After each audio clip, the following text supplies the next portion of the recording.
Hope you are all in good health. Welcome to my channel, The Competitive Scholar. So, our today's lecture of town planning and urban management is urbanization and its effect on the environmental urban areas. First of all, we have to know that what is urbanization. So, urbanization is the intervenence in the perspective of people living in town and cities. It occurs because people move from rural areas to urban areas. This usually occurs when country is still developing. So this process has significant effects on the environment of urban areas both positive and negative. So ये basically urbanisation जो है वहीं पे ही जाहिर है वकूफ़ पज़ीर होगी जहाँ पे अभी सिटीज़ जो हैं वो क्या हो रही हैं डेवलप हो रही हैं यानी बिल्कुल जो है अंडर डेवलप भी नहीं है और डेवलप्ड भी नहीं है यानी अभी तरक्की की तरफ हो रही हैं रूनुमा हो रही हैं ठीक है स्टिल डेवलप हो रही है तो पीपल मूव करते हैं रूरल एरिया से किस चीज़ की तरफ अर्बन एरियाज़ की तरफ रिजल्टेंटली क्या होता है कि वहाँ की पॉपुलेशन इंक्रीज़ हो जाती है ओबियसली जब पॉपुलेशन इंक्रीज़ हो जाती है कंपटीशन इंक्रीज़ हो जाता है रिसोर्सेज जो हैं वो थोड़े कम हो जाते हैं और फिर इन्वायरमेंट के ऊपर जो है वो कुछ पॉजिटिव चेंजेस आते हैं और कुछ नेगेटिव चेंजेस आते हैं तो यही हमारा आज का टॉपिक है कि क्या इफेक्ट्स हैं इसके पॉजिटिव इफेक्ट्स क्या हैं और नेगेटिव इफेक्ट्स क्या हैं first of all we will discuss the negative effects of urbanisation towards the atmosphere toward the people toward the environment. First one is environmental degradation. So as name indicates that as cities expand, natural landscape has offered to the replaced with concrete structure, roads and other infrastructure. So the lands to habitat loss for wildlife and decrease in biodiversity. Obviously जब लोगों ने वहाँ पे आके रहना है रिहाइश के लिए उन्हें जगह चाहिए तो फिर क्या होगा वाइल्ड लाइफ इफेक्ट होगी और बायोडाइवर्सिटी भी डिक्रीज़ हो जाएगी दरख्त काटेंगे तो बायोडाइवर्सिटी जो है वो ऑटोमेटिकली डिक्रीज़ हो जाएगी urban areas also face challenges such as air and water pollution जाहिर है उतने ज़्यादा जो है वो लोग वहाँ पे आके रहने लगेंगे तो उतनी ज़्यादा जो है वो कंजप्शन जो है वो इंक्रीज़ हो जाएगी फैक्ट्रीज़ की हर चीज़ की वाटर जो है वो लोग ज़्यादा यूज़ करने लगेंगे उतना ज़्यादा पानी वेस्ट करना शुरू कर देंगे तो नतीजे के तौर पे क्या होगा एयर और वाटर पोल्यूशन जो है वहाँ पे कॉज हो जाएगी तो ये सारे नेगेटिव इफेक्ट्स हम पढ़ रहे हैं basically environmental degradation negative effects of urbanisation so primary due to increase vehicle emission जाहिर है जब लोग ज़्यादा हो गए तो उतनी ज़्यादा जो है वो उनका मोड ऑफ ट्रांसमिशन जो है वो भी इंक्रीज़ हो गया जाहिर है उन्होंने सफ़र तो करना है ना तो वो भी इंक्रीज़ हो गया नतीजे के तौर पे क्या होगा धुआं छोड़ रही हैं गाड़ियाँ इंडस्ट्रियल एक्टिविटीज़ जो हैं वो अपग्रेड हो गई वो इंक्रीज़ हो गई एंड वेस्ट जनरेशन वेस्ट भी ज़्यादा पैदा हो रहा है कैसे प्लास्टिक वेस्ट हो सकता है कोई और वेस्ट हो सकता है so the concentration of people and industries can overwhelm local ecosystem पूरा इकोसिस्टम ही ख़राब हो जाता है पूरी चेन ख़राब हो गई leading to the issue like contaminated water supplies and poor air quality यही वजह है कि बड़े शहरों के अंदर जो है आप देखते हैं कि एयर क्वालिटी इंडेक्स जो है वो हर साल जो है वो इंक्रीज़ होता जा रहा है क्योंकि वहाँ पे जो है वो अर्बनाइजेशन होती जा रही है डे बाय डे लोग मूव करते जा रहे हैं सो इस यही वजह है कि जितने भी बड़े शहर हैं वो नंबर जो है वो 1 पे होते हैं किसी भी मुल्क के अंदर पोल्यूशन के हिसाब से एयर क्वालिटी के हिसाब से यही रीज़न है सारे सो सेकेंड है एयर पोल्यूशन किस तरह इफेक्ट होती है अर्बनाइजेशन से cities have a high concentration of vehicles and industries that replace harmful pollutants like the air which can cause health problems like respiratory infection heart diseases and cancer Third one is habitat loss. Urbanization can lead to deforestation and habitat loss which can decrease biodiversity and alter species ranges and their interventions. ये सारी चीज़ें हम discuss कर चुके हैं इसलिए यहाँ पे इन्हें डिटेल से डिस्कस करने की ज़रूरत नहीं है next is resource consumption it also जाहिर है जब लोग ज़्यादा हो गए तो रिसोर्स की कंजप्शन ज़्यादा ही हो गई ना लोग ज़्यादा हो गए चीज़ कम हो गई तो क्या हो गया ऑटोमेटिकली जो है वो लोग ज़्यादा यूज़ कर रहे हैं तो फिर कंजप्शन जो है वो रिसोर्स की बढ़ गई green house gas emission it can lead to increase green house emission वो भी ज़्यादा हो गई वाटर एक्सट्रैक्शन क्या है it can lead to the exhaustion of fresh water from the environment जितना ज़्यादा लोग यूज़ करते जा रहे हैं फ्रेश वाटर कम होता जा रहा है और वेस्ट वाटर जो है वो इंक्रीज़ होता जा रहा है day by day land pollution भी कोज होती है it can land to increase land pollution so now we will discuss the positive effects of urbanization it can leads to more efficient use of resources अब हम देखेंगे कि efficient किस तरह से है आप इसको इंटर रिलेट करके पढ़ेंगे तो याद करने में आसानी होगी जनरल सा टॉपिक है इसमें कोई ऐसा है नहीं इतनी कोई रॉकेट साइंस की इसको समझना हो या फिर इसमें कोई थ्योरी हो या फिर इसका कोई जो है वो मॉडल हो जिस जनरल सी आम सी बातें सारी so higher population densities can support public transportation system reducing the reliance on personal vehicles and lowering overall emission. Urban areas can also foster innovation in sustainable practices such as green architecture and renewable energy initiative which can mitigate some of the negative environmental effects.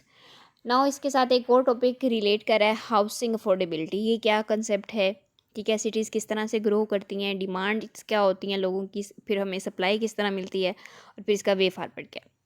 So, not only being able to afford to buy or rent a house, but also being able to live in it is called housing affordability. So it depends on different factors like house maintenance, sustenance of needs, and loan return. World Bank introduced some methods of affordability, including first one is median income method. So the house is priced 3 times or less than annual income of household, तो फिर भी हम afford कर सकते हैं। Secondly क्या है, residual income method. Residual income method, अब क्या ये कंसेप्ट आपने समझना है कि घर पर जितना भी हमारा खर्चा होता है, हमारा बजट है, ठीक है, जिसमें हमने ग्रोसरी करनी है, किसी चीज़ का रेंट देना है और बीमारी का मतलब जो बेसिक बेसिक किसी एक घर की नीड होती है, वो सारा खर्च करने के बाद इतना पैसा बच गया है कि हम जो है वो बेसिक नीड्स को पूरा कर सकते हैं, ठीक है। यानी कोई अचानक बंदा बीमार हो गया है या फिर कुछ और इस तरह के मसले हैं, खर्चे करने के बाद जो एक्स्ट्रा पैसे होते हैं, ठीक है, सो उसे बोलते हैं रेजिड्यूल इनकम। जैसे रेजिड्यू का क्या वर्ड है, अगर आपका साइंटिफिक बैकग्राउंड है, साइंस बैकग्राउंड, रेजिड्यू का क्या मतलब है, जो चीज़ पीछे बच जाती है, ठीक है।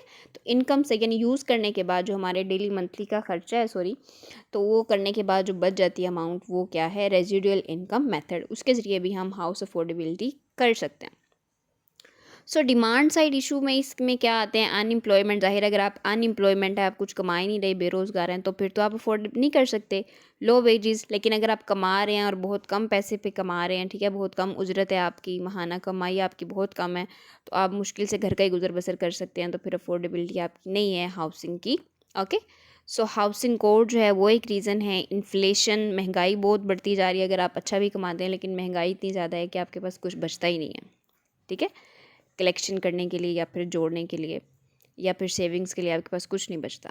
And rapid growth. Rapid growth क्या है कि अर्बन सेंटर जो है बढ़ते जा रहे हैं, पॉपुलेशन भी इंक्रीज़ होती जा रही है, रिसोर्सेज कम होते जा रहे हैं। सो ये सारे थे demand side issues. Now we will discuss supply side issues. These are some of the reasons which are make hindrance and World Bank introduced some methods of availability depending on that side. So scarcity of land, what is mean by scarcity के zoning जो है वो ख़त्म होती जा रही है।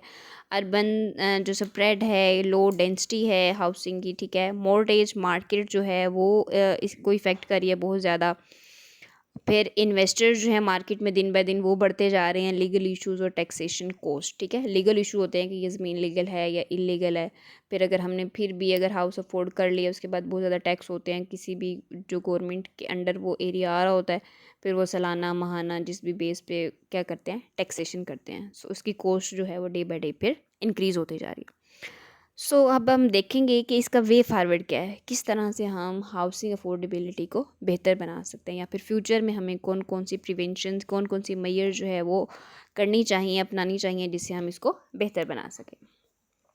So the key forward is, अगर हम देखें कि सप्लाई साइड पे को इश्यूज़ को हम कैसे रिजोल्व कर सकते हैं, like countering land speculation through insulating zoning and हेयरफिल डेवलपमेंट। ओके, इसके ज़रिए जो है हम इसको इंक्रीज़ कर सकते हैं। वो एरिया जहाँ पे लो डेंसिटी एरियाज़ हैं उसको हम बैलेंस करें और फिर इनफिल वहाँ पे डेवलपमेंट कराएं, तो सप्लाई साइड जो इश्यूज़ हैं उसको रिजोल्व किया जा सकता है।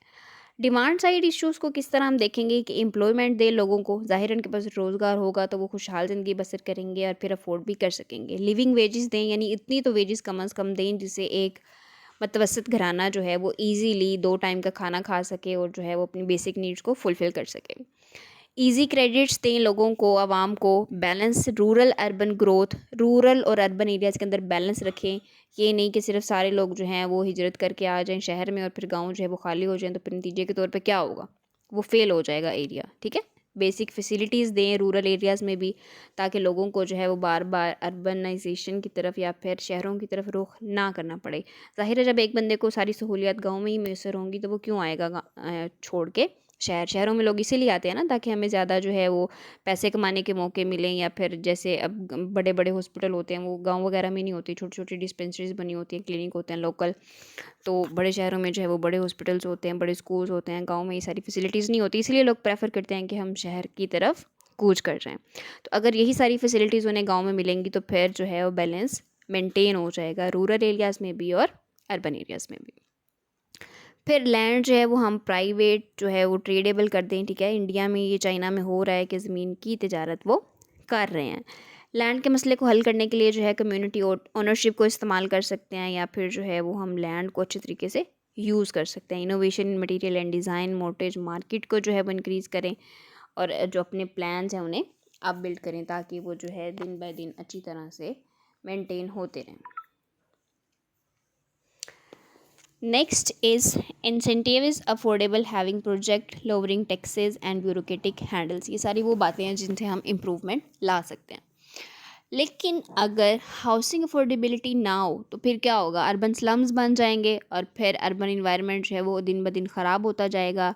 एपी सेंटर्स बन जाएंगे, क्योंकि इनका ड्रेनेज सिस्टम जो है वो ना होने के बराबर होता है, और उनमें से कुछ जो है वो इस तरह के होते हैं जिनकी अर्बन इकोनॉमी, हेल्थ, वाइटलिटी जो है उसके ऊपर भी फिर बहुत ज़्यादा गहरा असर पड़ता है। So how does city grow, ये क्वेश्चन अगर आ जाए कि हाउ डज सिटी ग्रो, कि शहर जो है वो किस तरह ग्रो करते हैं, इसका क्या मतलब है इन शॉर्ट, कि अर्बन ग्रोथ किस तरह से होती है, ठीक है। How does city grows mean urban growth, how urban growth develop. So ये डिवेलप होती है किन किन चीज़ों से, ये अभी हम सारे 1 बाय 1 पॉइंट्स डिस्कस करते हैं। First one is ribbon development. Ribbon development क्या होती है कि कम्युनिकेशन रूट्स जो है वो क्या हों, डिवेलप हों, ये पॉजिटिव डेवलपमेंट के अंदर आता है। यानी कि रिबन डेवलपमेंट का क्या मतलब है, एक हाउसिंग स्कीम, एक टाउन आपने एक जो है एरिया प्लान किया है, तो उसके अंदर कम्युनिकेशन के रूट्स हों जिससे आप एक दूसरे के साथ कम्युनिकेट कर सकें easily. So this is a ribbon development. तो अर्बन ग्रोथ तब होती है जब वहाँ पे रिबन डेवलपमेंट मौजूद है। Second is urban sprawl. ये सारी टर्मिनोलॉजीज हैं, इन्हें आपने समझना है। Second is urban sprawl. Urban sprawl means low density housing with high communicating distance. So density housing की क्या होगी कम, लेकिन कम्यूटिंग डिस्टेंस जो है वो क्या होगा, हाई। तो इससे क्या होगा, सिटी ग्रो करेगी। Third one is satellite growth. Satellite growth means most plan and ideal city growth, ठीक है। मेन सिटीज़ जो होती हैं फिर उसके साथ डिफरेंट सैटेलाइट्स जो हैं वो उसके साथ लगी होती हैं। जैसे अब अगर हम मिसाल लें उकाड़ा की, तो उकाड़ा क्या है, मेन सिटी। बाकी सारे जो छोटे छोटे से एरियाज़ हैं जैसे रेनाला है, दीपालपुर है, या कुछ और एरियाज़ हैं वो उसके साथ लगते हैं, जिससे हम कहेंगे कि ये सारे क्या हैं, सैटेलाइट्स हैं, लेकिन मेन सिटी क्या है, उकाड़ा। सो तब भी जो है वो ग्रोथ होती है सिटी की। ये मोस्ट प्लान और आइडियल अप्रोच है सिटी अर्बन ग्रोथ की। Next is scattered growth. Scattered growth क्या होता है कि मतलब मुख्तलिफ डायमेंशंस के अंदर हो रही है ग्रोथ, लेकिन उसका बैलेंस जो है वो इतना नहीं है, इसलिए इसको स्कैटर्ड ग्रोथ, यानी ग्रोथ तो हो रही है लेकिन जब वो स्कैटर हो गई तो फिर एक वो हमें एक कलेक्टिवली रिजल्ट नहीं शो करेगी। Next vertical growth. ये दोनों जो है एक दूसरे के ऑपोजिट हैं, स्कैटर्ड ग्रोथ और वर्टिकल ग्रोथ। वर्टिकल ग्रोथ क्या होती है कि एक चीज़ अगर कर रही है तरक्की, तो उसके साथ साथ ही दूसरी चीज़ भी तरक्की कर रही है। Next is concentric spread. Concentric spread आगे डिटेल से पढ़ेंगे। सीबीडी मॉडल, ठीक है। सीबीडी मॉडल क्या होता है कि डिफरेंट बाउंड्रीज होती हैं किसी चीज़ की, पहले एक होती है फिर दूसरी जो है वो वक्त के साथ साथ तरक्की करती जाती है। ये सीबीडी मॉडल आगे डिटेल से आएगा, ये इंपॉर्टेंट भी है पेपर पॉइंट ऑफ व्यू से। सो इसको तब हम डिटेल से करेंगे। Next is leap frog development. Leap frog development क्या है कि अगर एक शहर है, ठीक है, वहाँ पे आबादी बढ़ रही है, दिन ब दिन आबादी बढ़ती जा रही है, तो लोग क्या करेंगे, एक जोन को छोड़ के जो है वो दूसरे जोन में जाने का सोचेंगे कि हम उधर की तरफ मूव कर जाएं, और फिर पॉपुलेशन जो है वहाँ पे इंक्रीज़ होती जाएगी। फिर क्या होगा कि एक अगर फॉर एग्जांपल 2 शहर साथ साथ हैं, ठीक है, तो लोग क्या करेंगे कि जहाँ पे आबादी बढ़ रही है, लोग जो है वो उधर की तरफ मूव करने लग जाएंगे। तो ये एक नेगेटिव ग्रोथ मॉडल है, यानी एक एरिया से लोग जो है वो दूसरी तरफ शिफ्ट हो गए, एक जगह बिल्कुल खाली हो गई और दूसरी जगह जो है वो ओवर क्राउडेड हो गई। तो ये नेगेटिव ग्रोथ मॉडल है। ग्रोथ तो हुई लेकिन क्या, नेगेटिव हुई, क्योंकि एक एरिया बिल्कुल खाली हो गया, दूसरा जो है ओवर क्राउडेड हो गया, वहाँ पर रिसोर्सेज बिल्कुल ख़त्म हो गए, और पीछे जो है वो सारे रिसोर्सेज है लेकिन वहाँ पर कोई यूज़ करने वाला नहीं है। लास्ट है अर्बन इंक्रोचमेंट। अर्बन इंक्रोचमेंट का क्या मीनिंग है कि किसी की एक बाउंड्री है, किसी भी सिटी की, किसी भी टाउन की एक बाउंड्री है, तो किसी और सिटी जो है वो उसके साथ लग रही है। जैसे मिसाल के तौर पे उकाड़ा ख़त्म हो रहा है तो उससे आगे क्या शुरू हो रहा है, साहिवाल शुरू हो रहा है, ठीक है। तो ये इन दोनों की बाउंड्रीज आएंगे। एक लिखा होता है ना जब आप किसी शहर में एंटर होते हैं कि वेलकम टू उकाड़ा या फिर बाय बाय उकाड़ा, तो इस तरह के जो है वो लगे होते हैं पोस्टर्स वगैरह, ठीक है। तो ये क्या है, बाउंड्रीज़ होती हैं, हर एक चीज़ की लिमिट होती है। तो जब वो एक दूसरे के साथ लग रही होती हैं तो वो एक दूसरे के साथ क्या कर देती हैं, ओवरलैप। यानी कुछ एरियाज जो हैं वो इस तरह कंक्लूड करते हैं, समहाउ हम उसे कहते हैं कि ये एरिया उकाड़ा का है, समहाउ जो है वो हम कहते हैं ये साहिवाल का। जैसे फॉर एग्जांपल कादराबाद हम लगा लें या गैम्बर एरिया लगा लें, ठीक है, उकाड़ा का। तो हम ये क्या कहेंगे, ये उकाड़ा वाले कहेंगे कि ये क्या है, उकाड़ा का लास्ट जो है ये एरिया है, और साहिवाल वाले कहेंगे कि ये जो गैम्बर है ये साहिवाल का स्टार्टिंग एरिया है। तो ये क्या कर जाते हैं, ओवरलैप कर जाते हैं, इसे बोलते हैं अर्बन इंक्रोचमेंट। ठीक है, जब एक जगह हमने प्रिजर्व करनी होती है लेकिन वहाँ पे जो है वहाँ के रिहायशी लोग होते हैं, वहाँ पे रहने की वजह से वो क्या करते हैं, उसको ओवरलैप कर जाते हैं। According to World Bank report, by 2030 70% of the population will live in urban areas. So world highest place city is, ये एमसीक्यूज में भी आ सकता है कि दुनिया की सबसे जो है वो हाईएस्ट प्लेस पे कौन सी सिटी है। सो इट्स अ परवियन, रिंकेंडा के अंदर ये लोकेट करती है, 5100 मीटर जो है अबव है सी लेवल से। ठीक है, सी लेवल की बात हो रही है कि कितनी ऊंचाई पे है, 5100 metres above from the sea level. So in our next video we will do इंशाल्लाह द हायरार्की ऑफ सेटलमेंट्स। ये भी एक इम्पोर्टेंट टॉपिक है, तो इसे जो है वो अपनी नेक्स्ट वीडियो में करेंगे डिस्कस इंशाल्लाह। अगर आज के टॉपिक में आपकी कोई भी टर्मिनोलॉजी से अकॉर्डिंग रेलिवेंट जो है कोई भी क्वेश्चन हो, so you may ask in comment section. Till that see you, अल्लाह हाफिज़।